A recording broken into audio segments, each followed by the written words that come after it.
ವಿಜಯಪುರ ಜಿಲ್ಲೆಯ ಮಾಧ್ಯಮ ಸ್ನೇಹಿತರಿಗೆ ಮೊದಲು ನನ್ನ ನಮನವನ್ನು ತಿಳಿಸ್ತಾ, ಭಾರತೀಯ ಜನತಾ ಪಾರ್ಟಿಯ ಸನ್ಮಾನ್ಯ ಜಿಲ್ಲಾಧ್ಯಕ್ಷರಿಂದ ಹಿಡಿದು ನಮ್ಮ ಎಲ್ಲ ಪದಾಧಿಕಾರಿಗಳ ಜೊತೆಯಲ್ಲಿ ಭಾರತೀಯ ಜನತಾ ಪಾರ್ಟಿಯ ರಾಜ್ಯ ಕಾರ್ಯಾಧ್ಯಕ್ಷಗಳಾಗಿರ್ತಕ್ಕಂಥ ಸನ್ಮಾನ್ಯ ಶರಣು ತಳಿಗೇರವರ ಜೊತೆಯಲ್ಲಿ ಇವತ್ತು ಇಂದಿನ ಸರ್ಕಾರ ಅಂದರೆ 2013 ಬಂದಂಥ ಕಾಂಗ್ರೆಸ್ನ ಸನ್ಮಾನ್ಯ ಸಿದ್ದರಾಮಯ್ಯನವರ ಸರ್ಕಾರದ ಹಿಂದುಳಿದ ವರ್ಗಗಳಿಗೆ ಆಗಿರ್ತಕ್ಕಂಥ ಅನ್ಯಾಯದ ಬಗ್ಗೆ ಇವತ್ತು ಮಾತನಾಡಲಿಕ್ಕೆ ಬಂದಿರತಕ್ಕಂಥ ಬಂಧುಗಳೇ, 2014ರಲ್ಲಿ ಸನ್ಮಾನ್ಯ ಅವತ್ತಿನ ಮುಖ್ಯಮಂತ್ರಿಗಳಾಗಿರ್ತಕ್ಕಂಥ ಸಿದ್ದರಾಮಯ್ಯನವರು ಜಾತಿ ಗಣತಿ ಒಂದು ಸಮೀಕ್ಷೆಯನ್ನು ಮಾಡಬೇಕು, ಹಿಂದುಳಿದ ವರ್ಗಗಳಿಗೆ ಆಗಿರ್ತಕ್ಕಂಥ ಅನ್ಯಾಯದ ಬಗ್ಗೆ ಒಂದು ಸಮಾನತೆಯನ್ನು ಕೊಡ್ತೇನೆ ಅಂತಕ್ಕಂಥ ದೃಷ್ಟಿಯಿಂದ ಪ್ರಾರಂಭ ಆದಂಥ ಆ ಸಮೀಕ್ಷೆ ಸುಮಾರು 650 ಕೋಟಿ ರೂಪಾಯಿ ಹಣವನ್ನು ಖರ್ಚು ಮಾಡಿ ಸನ್ಮಾನ್ಯ ಕಾಂತರಾಜ್ ಅವರ ಹಿಂದುಳಿದ ವರ್ಗಗಳ ಆಯೋಗದ ಅಧ್ಯಕ್ಷತೆ ಮಾಡಿ ಆಯೋಗದಿಂದ ಕೊಟ್ಟಂತ ವರದಿಯನ್ನು 10 ವರ್ಷಗಳ ಕಾಲ ಮುಗಿದ್ರೂ ಕೂಡ ವರದಿಯನ್ನು ಸ್ವೀಕಾರ ಮಾಡದಲೇ ಹಿಂದುಳಿದ ವರ್ಗಗಳಿಗೆ ಆಯವ್ಯಯದಲ್ಲಿ ಸಮಾನತೆಯ ಬಜೆಟನ್ನು ಕೊಡ್ತೇನೆ ಅಂತಕ್ಕಂಥ ಹೇಳಿಕೆ ಕೊಟ್ಟು ಕೂಡ ಕಟ್ಟ ಕಡೆಯವರೆಗೆ ಅವರು 2ನೇ ಬಾರಿ ಮುಖ್ಯಮಂತ್ರಿಗಳ ಸ್ಥಾನದಿಂದ ಇಳಿಯ ತನಕ ದೆಹಲಿಯಿಂದ ಫೋನ್ ಮಾಡಿ ಮಧುಸೂದನ್ ನಾಯಕ್ ಅವರ ಆಯೋಗದ ಅಧ್ಯಕ್ಷನ ಕರೆದು ವರದಿಯನ್ನು ಸ್ವೀಕಾರ ಮಾಡಿ 24 ಗಂಟೆ ಒಳಗಡೆ ರಾಜೀನಾಮೆ ಕೊಡ್ತಾರೆ ಅಂತ ಅಂದರೆ ಇದರ ಅರ್ಥ ಏನಿದೆ ಅಂತಕ್ಕಂಥದ್ದನ್ನ ಜನತೆಗೆ ಗೊತ್ತಾಗಬೇಕು ಅಂತಕ್ಕಂಥ ದೃಷ್ಟಿಯಿಂದ ಸುಮಾರು 13 ವರ್ಷಗಳ ಕಾಲ ಕಾಂತರಾಜ್ ಅವರು ವರದಿ ತಯಾರು ಮಾಡಿದ್ರು, ನಿರ್ಲಕ್ಷ್ಯ ಮಾಡಿದ್ರು. ನಂತರ ಜಯಪ್ರಕಾಶ್ ಹೆಗಡೆ ಅವರು ಬಂದರು, ನಿರ್ಲಕ್ಷ್ಯ ಮಾಡಿದ್ರು. ಕೊನೆಗೆ ಮಧುಸೂದನ್ ನಾಯಕ್ ಅವ್ರನ್ನ ಹಿಂದಿನ ವರದಿಯನ್ನು ನಾನು ಒಪ್ಪಲಿಕ್ಕೆ ಸಾಧ್ಯ ಇಲ್ಲ, ಹೊಸದಾಗಿ ವರದಿಯ ತಯಾರು ಮಾಡಿ ಅಂತಕ್ಕಂಥ ಮಾತನ್ನು ಉಲ್ಲೇಖ ಮಾಡಿದ್ರು ಕೂಡ ಅದನ್ನು ಕೂಡ ಕೇವಲ 24 ಗಂಟೆ ಒಳಗಡೆ ವರದಿಯನ್ನು ಸ್ವೀಕಾರ ಮಾಡಿದ್ದೀನಿ ಅಂತ ನೆಪ ಮಾತ್ರ ಹೇಳಿ ರಾಜೀನಾಮೆ ಕೊಟ್ಟಿರ್ತಕ್ಕಂಥದ್ದು ಎಷ್ಟರ ಮಟ್ಟಿಗೆ ಸರಿ ಅಂತಕ್ಕಂಥದ್ದು ಕರ್ನಾಟಕ ರಾಜ್ಯದ 7 ಕೋಟಿ ಜನ ತೀರ್ಮಾನ ಮಾಡಬೇಕು ಅಂತಕ್ಕಂಥ ಒಂದು ಉದ್ದೇಶದಿಂದ ನಮ್ಮ ಭಾರತೀಯ ಜನತಾ ಪಾರ್ಟಿಯ ನಮ್ಮೆಲ್ಲ ನಾಯಕರು ಕೂಡ ಸೇರಿ ಇವತ್ತು ಪ್ರತಿ ಜಿಲ್ಲೆನಲ್ಲೂ ಕೂಡ ಈ ವಿಷಯವನ್ನು ಜನರಿಗೆ ಮುಟ್ಟುವಂತೆ ಮಾಡಬೇಕು ಅಂತಕ್ಕಂಥ ಉದ್ದೇಶಕ್ಕೋಸ್ಕರ ನಾನು ಬಂದಿರತಕ್ಕಂಥದ್ದು. ನಮ್ಮ ಸ್ನೇಹಿತರಾದಂಥ ತಳಿಕೇರಿಯವರು ಕೂಡ ನನ್ನ ಜೊತೆಯಲ್ಲಿ ಇದ್ದಾರೆ. ಒಂದು ವೇಳೆ ಪ್ರಶ್ನೆ ಇಷ್ಟೇ, ಯಾವುದೇ ಸರ್ಕಾರ ಇರ್ಬೋದು, ಒಂದು ಸಮಾನತೆ ಅಂತಕ್ಕಂಥದ್ದನ್ನು ಎತ್ತಿಡಬೇಕಾಗಿರ್ತಕ್ಕಂಥದ್ದು ಆ ಸರ್ಕಾರದ ಕರ್ತವ್ಯ. ಆ ಹಿನ್ನೆಲೆ ಒಳಗಡೆ ಇವತ್ತು ಕೇವಲ 2014ರಲ್ಲಿ ಬೇರೆ ಪಕ್ಷದಿಂದ ಬಂದಂಥ ಕಾಂಗ್ರೆಸ್ಸಿಗೆ ಅನ್ಯಾಯ ಮಾಡಿರ್ತಕ್ಕಂಥದ್ದನ್ನು ನಾನೇನು ಹೇಳಬೇಕಾಗಿಲ್ಲ, ಅದು ಜಗಜ್ಜಾಹೀರಾತಾಗಿತ್ತು. ಅವ್ರು JDSನಲ್ಲಿದ್ದರು, JDSನಿಂದ ಬಂದರು, ಮುಖ್ಯಮಂತ್ರಿಗಳಾದರು. ಅವತ್ತಿನಿಂದ ಇವತ್ತಿನವರೆಗೂ ಕೂಡ ಏನೇನು ಜಟಾಪಟಿ ನಡೀತು ಅದನ್ನು ನಾನೇನು ಹೇಳಬೇಕಾಗಿಲ್ಲ, ಅದು ತಮ್ಮಳು ಕೂಡ ಗೊತ್ತಿರ್ತಕ್ಕಂಥ ವಿಚಾರ. ಆದರೆ ಭಾಗಶಃ 52% ಇರ್ತಕ್ಕಂಥ ಹಿಂದುಳಿದ ವರ್ಗಕ್ಕೆ ಮಾಡಿರ್ತಕ್ಕಂಥ ಅನ್ಯಾಯವನ್ನು ಸಹಿಸಲಿಕ್ಕೆ ಸಾಧ್ಯ ಆಗೋದಿಲ್ಲ ಅಂತಕ್ಕಂಥದ್ದನ್ನು ತಮ್ಮ ಮೂಲಕ ಜನತೆಗೆ ಹೇಳಲಿಕ್ಕೆ ಇವತ್ತು ಬಂದಿರತಕ್ಕಂಥದ್ದು. ಯಾತಕ್ಕೋಸ್ಕರ ಈ ನಾಟಕ ಮಾಡಿದ್ರಿ? ಬೇರೆ ಬೇರೆ ರಾಜ್ಯಗಳು, ಬಿಹಾರ್ನಲ್ಲಿ ನಿತೀಶ್ ಕುಮಾರ್ ಇರ್ಬೋದು, ತೆಲಂಗಾಣದ ಮುಖ್ಯಮಂತ್ರಿಗಳಿರ್ಬೋದು, ಕೇವಲ 365 ದಿನಗಳಲ್ಲಿ ಇವತ್ತು ವರದಿಯನ್ನು ತಯಾರು ಮಾಡಿ ಸ್ವೀಕಾರ ಮಾಡಿ ಇವತ್ತು ಆ ಹಿಂದುಳಿದ ವರ್ಗಕ್ಕೆ ನ್ಯಾಯವನ್ನು ಕೊಡ್ತಾ ಇರ್ತಕ್ಕಂಥದ್ದು ನಾವು ಕಣ್ಣಿಂದ ಕಂಡಿರ್ತಕ್ಕಂಥದ್ದು. 3 ಆಯೋಗಗಳನ್ನು ನೀವು ತಿರಸ್ಕಾರ ಮಾಡಿದ್ರಿ. ಕಾಂತರಾಜು ವರದಿನ ತಿರಸ್ಕಾರ ಮಾಡಿದ್ರಿ. ಸುಮಾರು 9 ವರ್ಷಗಳ ಕಾಲ ನಾನು ಕೂಡ ವಿಧಾನ ಪರಿಷತ್ತಿನ ಸದಸ್ಯ ಇದ್ದಂಥ ಸಂದರ್ಭದಲ್ಲಿ ಹಿಂದುಳಿದ ವರ್ಗಗಳ ಕಮಿಟಿಯ ಅಧ್ಯಕ್ಷನಾಗಿ ನಾನು ಕೆಲಸ ಮಾಡುವಂಥ ಕಾಲದಲ್ಲಿ ಆಯೋಗವನ್ನು ಕರೆಸಿ ಕೂತು ಚರ್ಚೆ ಮಾಡಿ ವಿಧಾನಸೌಧದಲ್ಲಿ ಯಾತಕ್ಕೋಸ್ಕರ ಈಗ ಆಗ್ತಾ ಇದೆ ಸನ್ಮಾನ್ಯ ಅಧ್ಯಕ್ಷ ಕಾಂತರಾಜ್ ಅವರು ಅಂತಕ್ಕಂಥ ಮಾತನ್ನು ಕೇಳಿದೆ. ಅವ್ರು ನೇರವಾಗಿ ಹೇಳಿದ್ರು, ಸರ್ ಯಾವುದೇ ಕಾರಣಕ್ಕೂ ಕೂಡ ನಾನು ಬಹಿರಂಗವಾಗಿ ಏನು ಹೇಳಲಿಕ್ಕೆ ಸಾಧ್ಯ ಆಗ್ತಾ ಇಲ್ಲ. ಈ ವರದಿಯನ್ನೇ ಯಾವುದೇ ಕಾರಣಕ್ಕೂ ಕೂಡ ನೀವು ಸರ್ಕಾರಕ್ಕೆ ಕೊಡ್ತಕ್ಕಂಥ ವ್ಯವಸ್ಥೆಗೆ ಹೋಗಬಾರ್ದು ಅಂತಕ್ಕಂಥ ಮಾತನ್ನ ಉಲ್ಲೇಖ ಮಾಡಿದ್ರು. ಮನಸ್ಸಿಗೆ ಇದೊಂದು ರೀತಿಯ ನೋವು ಅಂತಕ್ಕಂಥದ್ದಲ್ಲ, ಕಗ್ಗೋಲೆ ಅಂತಕ್ಕಂಥದ್ದು ನಾನು ಈ ಭಾಷೆನ ಹೇಳಬೇಕಾಗುತ್ತೆ. ಹಿಂದುಳಿದ ವರ್ಗಕ್ಕೆ ಆಗಿರ್ತಕ್ಕಂಥದ್ದು ಇರ್ಬೋದು, ಕಾಂಗ್ರೆಸ್ನವರು ನಾವು ಹಿಂದುಳಿದ ವರ್ಗಕ್ಕೆ ಸಮಾನತೆಯನ್ನು ಕೊಡ್ತೇವೆ ಅಂತಕ್ಕಂಥ ಮಾತನ್ನ ಬರೀ ಭಾಷಣದಲ್ಲಿ ಹೇಳಿದ್ರು. ಆದರೆ ಕಾನೂನುಬದ್ಧವಾಗಿ ನೀವು ಮಾಡಿದ್ದೇನು? ಎಲ್ಲಿ ಮಾಡಿದ್ರಿ? 13 ವರ್ಷಗಳ ಕಾಲ ಜನತೆಯ ತೆರಿಗೆ ಹಣವನ್ನು ಪೋಲ್ ಮಾಡಿ 1,000 ಕೋಟಿ ರೂಪಾಯಿನ ಇವತ್ತು ನೀರಿಗೆ ಹಾಕ್ತಕ್ಕಂಥ ಒಂದು ಯೋಜನೆ ನೀವು ಮಾಡಿದ್ದೀರಲ್ಲ, ಇದರ ಪ್ರತಿಫಲ ಯಾರಿಗೆ ಸಿಕ್ಕಿದೆ? ನಾವು ಕೇಳಬೇಕಲ್ವಾ? ಸಾರ್ವಜನಿಕವಾಗಿ ನಾವು ಶಾಸಕರಾಗಿ ವಿಧಾನ ಪರಿಷತ್ತಿನ ಸದಸ್ಯರಾಗಿದ್ದಂಥ ಸಂದರ್ಭದಲ್ಲೂ ಕೂಡ ಒಬ್ಬ ಮುಖ್ಯಮಂತ್ರಿಗೆ ಕೇಳಲಿಕ್ಕೆ ಆಗದೇ ಇರತಕ್ಕಂಥ ಸಂದರ್ಭ ಜನಸಾಮಾನ್ಯರು ಕೇಳಲಿಕ್ಕೆ ಸಾಧ್ಯ ಆಗಲ್ಲ. ಸೊ ಆ ದೃಷ್ಟಿಯಿಂದ ಇವತ್ತು ಜೈಲಿನಲ್ಲಿ ಕೂತು ಮಧುಸೂದನ್ ನಾಯಕರಿಗೆ ನೀವು ದೂರವಾಣಿ ಮೂಲಕ ವರದಿ ತಗೊಂಬ, ಸಾಯಂಕಾಲದೊಳಗಡೆ ನಾನು ವರದಿ ಸ್ವೀಕಾರ ಮಾಡಿ ಅದನ್ನ ಇಂಪ್ಲಿಮೆಂಟ್ ಮಾಡಬೇಕು ಅಂತಕ್ಕಂಥ ಮಾತನ್ನು ಉಲ್ಲೇಖ ಮಾಡಿದ್ರಲ್ಲ. ಆದ್ರೆ ಈಗಾಗಲೇ 1.5 ತಿಂಗಳು ಕಳೀತಾ ಇದೆ. ನೂತನವಾಗಿ ಆಯ್ಕೆಯಾಗಿರ್ತಕ್ಕಂಥ ಕಾಂಗ್ರೆಸ್ ಸರ್ಕಾರದ ಮುಖ್ಯಮಂತ್ರಿಗಳನ್ನ ಇವತ್ತು ಅವ್ರು ಬಂದಿದ್ರು ಕೂಡ ಆ ವರದಿಯ ಬಗ್ಗೆ ಸ್ಥಿತಿಗತಿಗೇನು? ಕಳೆದ ಬಾರಿ ನಡೆದಂತ ರಾಜ್ಯಪಾಲರ ಭಾಷಣದಲ್ಲಿ ವರದಿಯ ಪ್ರಶ್ನೆ ಇಲ್ಲ. ವಿಧಾನಸಭೆ ನಡೆಯುವಂತ ಕಾಲದಲ್ಲಿ ಯಾವುದೇ ಕಾರಣಕ್ಕೂ ಕೂಡ ಅದನ್ನ ಪ್ರಶ್ನೆ ಮಾಡಲಿಲ್ಲ. ಆದ್ರೆ ನಾವು ಹೇಳ್ತಕ್ಕಂಥದ್ದು, ನೀವು 13 ವರ್ಷಗಳ ಕಾಲ ಹಿಂದುಳಿದ ವರ್ಗದ ಜನರಿಗೆ ಸಮಾನತೆ ಕೊಡ್ತೇನೆ ಅಂತ ಹೇಳಿ ಮೋಸ ಮಾಡಿದ್ದೀರಿ ಸನ್ಮಾನ್ಯ ಸಿದ್ದರಾಮಯ್ಯನವರೇ. ಆದ್ರೆ ಇವತ್ತು ನಿಮ್ಮ ಕಾಂಗ್ರೆಸ್ ಪಕ್ಷದ ನೂತನ ಮುಖ್ಯಮಂತ್ರಿಗಳಾಗಿರ್ತಕ್ಕಂಥ ಸನ್ಮಾನ್ಯ ಡಿ ಕೆ ಶಿವಕುಮಾರ್ ಅವರಿಗೆ ನೀವು ಆದೇಶ ಮಾಡ್ತೀರಾ? ನಿಮ್ಮ ಹೈಕಮಾಂಡ್ ಆದೇಶ ಮಾಡುತ್ತಾ? ಮುಂಬರ್ತಕ್ಕಂಥ ಅಧಿವೇಶನದಲ್ಲಿ ಇದನ್ನೇನಾದ್ರೂ ಕೂಡ ವರದಿಯನ್ನ 224 ಜನ ಶಾಸಕರಿಗೆ ಚರ್ಚೆಗೆ ಬಿಡ್ತೀರಾ? ಆ ಚರ್ಚೆ ಆದ ನಂತರ ಏನಾದರೂ ಕೂಡ ಇಂಪ್ಲಿಮೆಂಟ್ ಮಾಡ್ತೀರಾ? ನಾನು ಬಜೆಟ್ ಅನ್ನ ಮಂಡನೆ ಮಾಡಬೇಕಾದ್ರೆ ಸಮಾನತೆ ದೃಷ್ಟಿಯಿಂದ, ಈಗ ಉದಾಹರಣೆಗೆ ಮುಸ್ಲಿಂ ಜನಾಂಗಕ್ಕೆ ನಾನು 10,000 ಕೋಟಿಯ ಜಾತಿ ಆಧಾರದ ಮೇಲೆ ಕೊಡ್ತೀನಿ ಅಂತಕ್ಕಂಥ ಮಾತು ನಾವು ಸ್ವಾಗತ ಮಾಡಿದ್ದೀವಿ, ಪಕ್ಷ ಸ್ವಾಗತ ಮಾಡಿದೆ. ಒಂದು ಹಿಂದುಳಿದ ವರ್ಗಕ್ಕೆ ಸಮಾಜಕ್ಕೆ 10,000 ಕೋಟಿ ಕೊಡೋದು. ಆದ್ರೆ ಇವತ್ತು ನಾವು 52% ಇರ್ತಕ್ಕಂಥ ಹಿಂದುಳಿದ ವರ್ಗಕ್ಕೆ ನೀವೇನ್ ಕೊಟ್ರಿ ಸ್ವಾಮಿ? ಇವತ್ತು ಬಜೆಟ್ನಲ್ಲಿ ಕೇವಲ 100 ಕೋಟಿ ರೂಪಾಯಿ ಇಟ್ಟು ಇವತ್ತು ಹಿಂದುಳಿದ ವರ್ಗಕ್ಕೆ ಮೋಸ ಮಾಡಿದ್ದೀರಿ. ಸೊ ಆ ಹಿನ್ನೆಲೆಯಲ್ಲಿ ನಾವು ಹಿಂದುಳಿದ ವರ್ಗಕ್ಕೆ ಯಾವುದೇ ಸರ್ಕಾರ ಇರ್ಬೋದು, ಆ ಸರ್ಕಾರದ ವ್ಯವಸ್ಥೆಯಲ್ಲಿ ಸಮಾನತೆಯನ್ನು ಎತ್ತಿಡ್ತೀನಿ ಅಂತಕ್ಕಂಥ ಮಾತನ್ನ ಹೇಳಿ ಸುಳ್ಳು ಹೇಳಿದ್ರಲ್ಲ, ಆ ಭಗವಂತ ನಿಮ್ಮನ್ನು ಕ್ಷಮಿಸಲ್ಲ ಅಂತಕ್ಕಂಥ ಮಾತನ್ನು ನಾನು ಹೇಳಲಿಕ್ಕೆ ಇಷ್ಟಪಡ್ತೇನೆ. ಈಗಲಾದ್ರೂ ಚಿಂತೆ ಇಲ್ಲ, ಆಯ್ತು, ನಿಮ್ಮ ಕಾಲ ಮುಗೀತು. ನಿಮ್ಮ ಬಂಡತನದಿಂದ ನೀವು ರಾಜಕಾರಣದಲ್ಲಿ ಇವತ್ತು ರಾಜೀನಾಮೆ ಕೊಡಲಿಕ್ಕೆ ಹಿಂದು ಮುಂದೆ ನೋಡಿ ಹೈಕಮಾಂಡ್ ಇವತ್ತು ಚಾಟಿ ಬೀಸಿ ಸನ್ಮಾನ್ಯ ಡಿ ಕೆ ಶಿವಕುಮಾರ್ ಅವರಿಗೆ ಇವತ್ತು ಮುಖ್ಯಮಂತ್ರಿ ಸ್ಥಾನ ಕೊಡಿಸಿದ್ದಾರೆ. ಆದರೆ ಡಿ ಕೆ ಶಿವಕುಮಾರ್ ಅವರು ಕೂಡ ಇವತ್ತು ಹೇಳ್ತಕ್ಕಂಥದ್ದೇನು, ಅದ್ರ ಬಗ್ಗೆ ಎಲ್ಲೂ ಕೂಡ ಚಕಾರ ಎತ್ತಲಿಲ್ಲ. ಆದ್ರೆ ನಾವಿವತ್ತು ಆಗ್ರಹ ಮಾಡ್ತಾ ಇದ್ದೇವೆ ತನ್ನ ಮೂಲಕ, ಮುಂದಿನ ಅಧಿವೇಶನದಲ್ಲಿ ಇವತ್ತೇನು ಸಿದ್ದರಾಮಯ್ಯನವರು ಸ್ವೀಕಾರ ಮಾಡಿರ್ತಕ್ಕಂಥ ವರದಿಯನ್ನ ಮಂಡನೆ ಮಾಡಲೇಬೇಕು.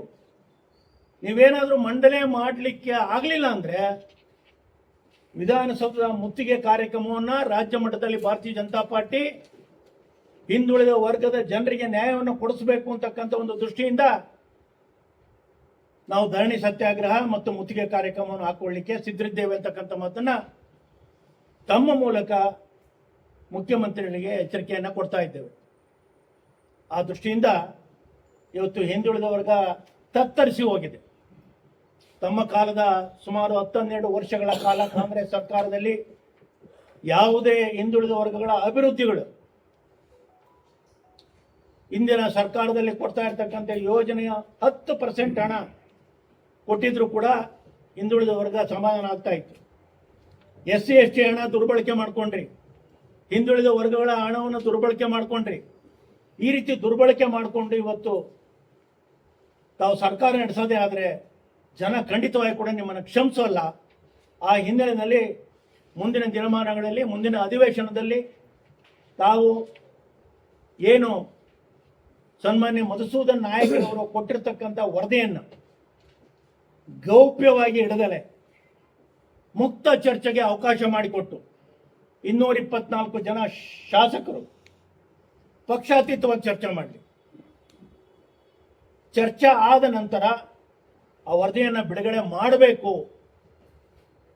ಇಲ್ದಲೇ ಹೋದರೆ ಹಿಂದುಳಿದ ವರ್ಗದ ಜನ ಸುಮ್ಮನೆ ಕೊಡಲಿಕ್ಕೆ ಸಾಧ್ಯ ಆಗಲ್ಲ. ಎಷ್ಟು ದಿವಸ ಅಂತ ಕಣ್ಣು ಮುಚ್ಕೊಂಡು ಕೂತ್ಕೊಳ್ಳಲಿಕ್ಕೆ ಆಗುತ್ತೆ. ಅದಕ್ಕೋಸ್ಕರ ಎಲ್ಲ ಜಿಲ್ಲೆಗಳಲ್ಲೂ ಕೂಡ ಈ ಮಾಹಿತಿಯನ್ನು ಹಿಂದುಳಿದ ವರ್ಗಗಳ 2A ಬರ್ತಾ ಇರ್ತಕ್ಕಂಥ 102 ಸಮಾಜಗಳು, ಪ್ರವರ್ಗ 1 ಬರ್ತಾ ಇರ್ತಕ್ಕಂಥ 95 ಸಮಾಜಗಳು, ಈ ಎಲ್ಲ ಸಮಾಜಗಳು ಕೂಡ ನಾವು ಹಾಗಂತೇಳಿ ಮುಂದುವರೆದ ಜನಾಂಗಕ್ಕೆ ಅನ್ಯಾಯ ಮಾಡಿ ಅಂತಕ್ಕಂಥ ಪ್ರಶ್ನೆ ಇಲ್ಲಿ ಬರೋದಿಲ್ಲ. ಎಲ್ಲ ಜನಾಂಗಗಳ ಸಮಾನತೆಯ ದೃಷ್ಟಿಯಿಂದ ತಾವೇ ಹೇಳಿರ್ತಕ್ಕಂಥದ್ದು, ತಮ್ಮ ಬಾಯಿನಲ್ಲೇ ಬಂದಿರತಕ್ಕಂಥದ್ದು. ಆ ಹೇಳಿರ್ತಕ್ಕಂಥ ಒಂದು ವ್ಯವಸ್ಥೆಗೆ ಮುಂದಿನ ದಿನಮಾನಗಳಲ್ಲಿ ಅಧಿವೇಶನದಲ್ಲಿ ನಾನಿವತ್ತು ಮಾಜಿ ಆಗಿದ್ದೀನಿ ಅಂತೇಳಿ ಅಂತ ಮನೇಲಿ ಕೂತ್ಕೊಂಡಿರ್ತಕ್ಕಂಥ ವ್ಯವಸ್ಥೆ ಅಲ್ಲ.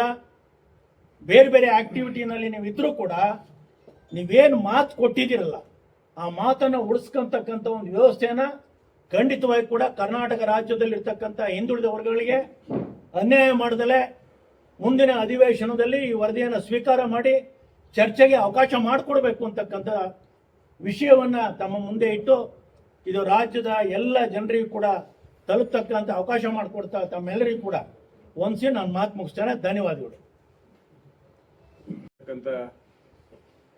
MD ಲಕ್ಷ್ಮೀನಾರಾಯಣ ಅವರು ಸವಿಸ್ತಾರ ವಿಷಯಗಳನ್ನ ಹೇಳಿದ್ದಾರೆ. ಏನು ಇಲ್ಲಿವರೆಗೂ ಕೂಡ ಹಿಂದುಳಿದ ವರ್ಗದ ಚಾಂಪಿಯನ್ ಅಂತ ಹೇಳ್ಕೊಂಡು ದೇವರಾಜ್ ಅರಸು ಅವರ ಅಧಿಕಾರದ ದೀರ್ಘಾವಧಿಯ ದಾಖಲೆಯನ್ನು ಕೂಡ ಮೀರಿಸಿದ್ದೇನೆ ಅಂತಕ್ಕಂಥ ಹಮ್ನಲ್ಲಿ ಸತತವಾಗಿ ಹಿಂದುಳಿದ ವರ್ಗದ ಎಲ್ಲ ಸಮುದಾಯಕ್ಕೂ ಅನ್ಯಾಯ ಮಾಡುತ್ತಿರ್ತಕ್ಕಂಥ ಸಿದ್ದರಾಮಯ್ಯನವರು ತಮ್ಮ ಅಧಿಕಾರದ ಕೊನೆಯ ಅವಧಿಯಲ್ಲಿ ತರಾತುರಿಯಲ್ಲಿ ರಾಜೀನಾಮೆ ಕೊಡುವ ಮುನ್ನ ವರದಿಯನ್ನು ತರಿಸಿಕೊಂಡು ನಮಗೆ ಹಿಂದುಳಿದ ವರ್ಗದವರ ಕಣ್ಣಿಗೆ ಮಣ್ಣೇರಿಸತಕ್ಕಂಥ ಕೆಲಸವನ್ನು ಮಾಡಿದ್ದಾರೆ. ನಮ್ದು ಆಗ್ರಹ ಇಷ್ಟೇ. ಆರಂಭದಲ್ಲಿ ನಾವು ಏನು ಮಧುಸೂದನ್ ಜಾತಿ ಗಣಿತ ಬಗ್ಗೆ ನಾವು ಪ್ರಶ್ನೆಯನ್ನು ಕೂಡ ನಾವು ಮಾಡಿದ್ವಿ. ಈಗಾಗಲೇ ಕೇಂದ್ರ ಸರ್ಕಾರಕ್ಕೆ ಅಧಿಕಾರ ಇದೆ ಜನಗಣತಿ ಮತ್ತು ಜನಗಣತಿ ಮಾಡಲಿಕ್ಕೆ. ಅವ್ರಿಗೆ ನೀವು ಸಹಕಾರ ಕೊಡಿ. ಪ್ರತ್ಯೇಕವಾದಂತ ಮತ್ತೊಂದು ವರದಿಯ ಅಧ್ಯಯನದ ಸಮೀಕ್ಷೆ ಅವಶ್ಯಕತೆ ಇಲ್ಲ ಅಂತಕ್ಕಂಥದ್ದು ನಾವು ಕೂಡ ಪ್ರಶ್ನೆ ಮಾಡಿದ್ವಿ. ಇಲ್ಲ, ನಾವು ಜಾತಿ ಗಣತಿ ಮಾಡಲ್ಲ, ಜನಗಣತಿಯನ್ನು ಮಾಡುವುದಿಲ್ಲ, ನಾವು ಹಿಂದುಳಿದ ವರ್ಗದವರ ಆರ್ಥಿಕ ಮತ್ತು ಸಾಮಾಜಿಕ ಸ್ಥಿತಿಗತಿಗಳನ್ನ ಅಧ್ಯಯನ ಮಾಡ್ತೀವಿ ಅಂತಕ್ಕಂಥ ಮಾತನ್ನ ಸನ್ಮಾನ್ಯ ಆಗಿನ ಮುಖ್ಯಮಂತ್ರಿಗಳಿರ್ತಕ್ಕಂಥ ಸಿದ್ದರಾಮಯ್ಯನವರು ಕೂಡ ಹೇಳಿದ್ರು. ಈಗಿರ್ತಕ್ಕಂಥ ತಂತ್ರಾಂಶವನ್ನು ಬಳಸಿಕೊಂಡು ನಾವು ಅತ್ಯಂತ ಕಡಿಮೆ ಅವಧಿಯಲ್ಲಿ ನಾವು ವರದಿಯನ್ನು ಕೂಡ ಮುಗಿಸ್ತೇವೆ, ಸಮೀಕ್ಷೆಯನ್ನು ಮುಗಿಸ್ತೇವೆ ಅಂತಕ್ಕಂಥ ಮಾತನ್ನು ಹೇಳಿದ್ರು. ಸತತ 13 ವರ್ಷಗಳಾದ್ರೂ ಕೂಡ, 10 ವರ್ಷ ಕಳೆದ್ರು ಕೂಡ, 13 ವರ್ಷ ಆದ್ರೂ ಕೂಡ ಯಾವುದೇ ರೀತಿಯ ಹಿಂದುಳಿದ ವರ್ಗದ ಸಮೀಕ್ಷೆ ಇರಲಿ ಅವ್ರಿಗೆ ನ್ಯಾಯ ಕೊಡ್ತಕ್ಕಂಥ ಕೆಲಸವನ್ನ ಈ ಕಾಂಗ್ರೆಸ್ ಸರ್ಕಾರ ಮಾಡಿಲ್ಲ. ಬಿಹಾರದಲ್ಲಿ 1 ವರ್ಷದೊಳಗನೆ ಸಮೀಕ್ಷೆಯನ್ನು ಮುಗಿಸಿ ವರದಿಯನ್ನು ಜಾರಿ ಮಾಡತಕ್ಕಂಥ ಕೆಲಸ ಅಲ್ಲಿನ ಮುಖ್ಯಮಂತ್ರಿಗಳಂತ ಆಗಿದ್ದಂತ ನಿತೀಶ್ ಕುಮಾರ್ ಅವರು ಮಾಡ್ತಾರೆ. ಪಕ್ಕದ ರಾಜ್ಯದ ತೆಲಂಗಾಣದ DK ಶಿವಕುಮಾರ್ ಅವರ ಆಪ್ತ ಅಲ್ಲಿನ ಮುಖ್ಯಮಂತ್ರಿ ರೇವಂತ್ ರೆಡ್ಡಿ ಅವರು ಕೇವಲ 70 ದಿನಗಳಲ್ಲಿ ಸಮೀಕ್ಷೆಯನ್ನು ಮಾಡಿ ವರದಿಯನ್ನ ಜಾರಿಗೆ ತರ್ತಾರೆ. ಆ ಬದ್ಧತೆ ಕರ್ನಾಟಕದವ್ರಿಗೆ ಯಾಕಿಲ್ಲ? ಇವರು ದುರುದ್ದೇಶದಿಂದ ಈ ಸಮೀಕ್ಷೆಗೆ ಕೈ ಹಾಕಿದ್ದಾರೆ ಅಂತಕ್ಕಂಥ ಅಭಿಪ್ರಾಯ ನನ್ನ ವೈಯಕ್ತಿಕ ಅಭಿಪ್ರಾಯ ಕೂಡ ಹೌದು. ಯಾಕಂದ್ರೆ ಈ ರಾಜ್ಯದಲ್ಲಿ ಹಿಂದೆ ನಾವು ಕೇಳಿ ಕಂಡರಿಯದಂತ ಒಂದು ದುರಂತ ಆಯ್ತು.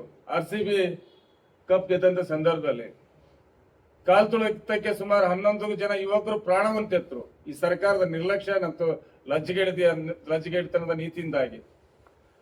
ಆ ಘಟನೆಯನ್ನ ಮರೆಮಾಚಲಿಕ್ಕೆ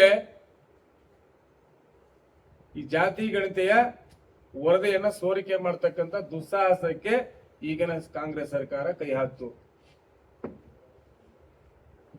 ನಮ್ಗೆಲ್ಲೋ ಕಡೆ ಆತ ಹಿರಿಯರು ಹೇಳಿದ್ರು, ವರದಿಯನ್ನ ಈಗಾಗಲೇ ತಾವು ಪಡ್ಕೊಂಡಿದ್ದಾಗಿದೆ.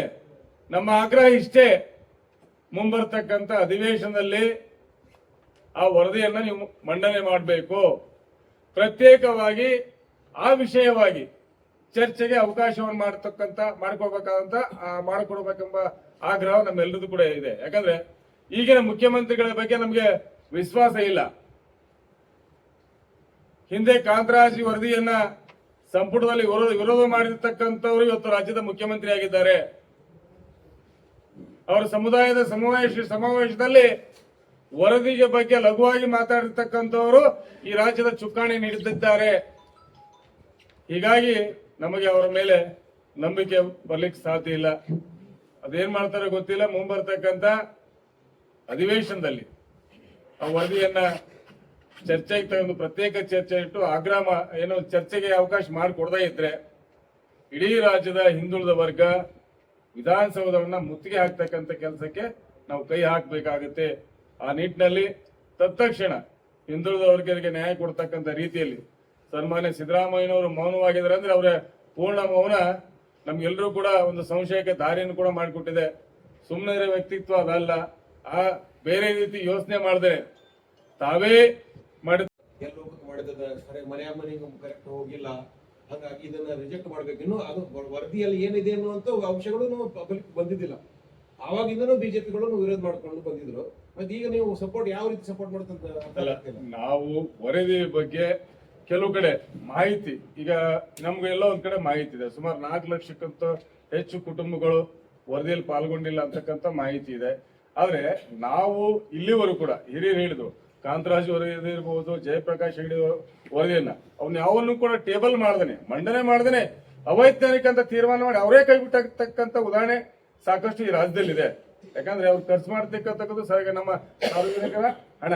ನಮ್ಮ ಆಗ್ರಹ ಏನಂದ್ರೆ ಈ ಹಿಂದೆನೂ ಕೂಡ ಅಂತ ಎಡವಟ್ಟುಗಳನ್ನ ಕಾಂಗ್ರೆಸ್ ಸರ್ಕಾರ ಮಾಡಿದೆ.